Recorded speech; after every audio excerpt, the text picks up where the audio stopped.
یہ جو سامنے روزہ نظر آ رہا ہے یہ صحابی امام علیہ السلام جناب رشید حجری کا ہے۔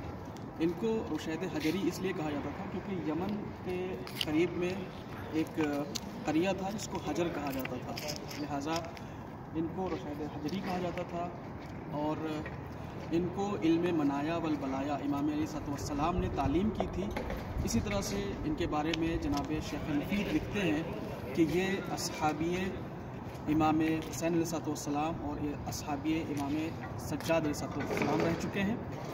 ان کو ابن زیاد نے ان کی زبان اور پیر قطع کرنے کے بعد، کاٹنے کے بعد ان کو سولی دے دی تھی، لہٰذا یہ مختصر سی جو تاریخ میں ان کے بارے میں ملتا ہے، مختصر سی چیز وہ میں بیان کر رہا ہوں۔ یہ روضہ ان کا حلہ میں موجود ہے، نجف اشرف کے تقریباً 20 کلومیٹر کے فاصلے پر یہ حلہ شہر ہے، اور یہاں پہ ان کا روضہ مبارک اور ان کی قبر مبارک موجود ہے۔ اللہم صلی اللہ علیہ وسلم۔